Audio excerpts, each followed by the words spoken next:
Hello મિત્રો, તો આપણે દ્વારકાધીશના દર્શન કરીને પ્રસાદી લઈને આપણે આવી ગયા છીએ. હવે જવાનું છે લાઇટ હાઉસ. મિત્રો તમને લાઇટ હાઉસ બતાવતું છે, ત્યાં આપણે લાઇટિંગ શો છે, ત્યાં આપણે લાઇટિંગ શો જોવા જવાનું છે. તો મિત્રો બને રહો વિડીયોમાં, અને વિડીયો ગમે તો લાઈક શેર અને સબસ્ક્રાઈબ કરી દેજો. આ પંખો મિત્રો તમે જોઈ રહ્યા છો, એ પંખો આખા દ્વારકામાં પવન પૂરો પાડે છે. એટલે આ પંખો દરિયાકાંઠે મૂકવામાં આવ્યો છે, જેથી દરિયાનો પવન આવે અને સમગ્ર દ્વારકામાં આ પવન ફૂંકે છે. તો મિત્રો આપણે અત્યારે દરિયાકાંઠે છે દ્વારકા, અને આ જે દરિયો છે એમાં તમને દૂર દૂર જે લાઇટો દેખાય છે ને એ બધી સીપું છે. લગભગ અત્યારે લાઇટ થાય છે ને એટલે બધી સીપું દેખાય છે. એટલે અત્યારે લગભગ 50 જેટલી સીપું દેખાય છે. અને આ છે દીવાદાંડી. મિત્રો તમે જોઈ શકો છો, હમણાં આ બાજુ લાઇટ થશે.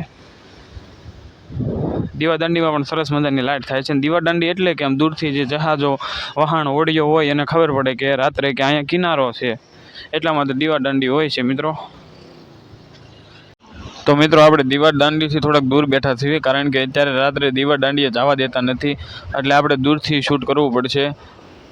તો મિત્રો નાટ્યનો વિવેક જોરદાર છે. આ દરિયામાં હોડિયું છે જે તમને આ બતાવી. તો મિત્રો તમને અમારો વિડીયો ગમે તો લાઈક શેર ને સબસ્ક્રાઈબ કરી દેજો.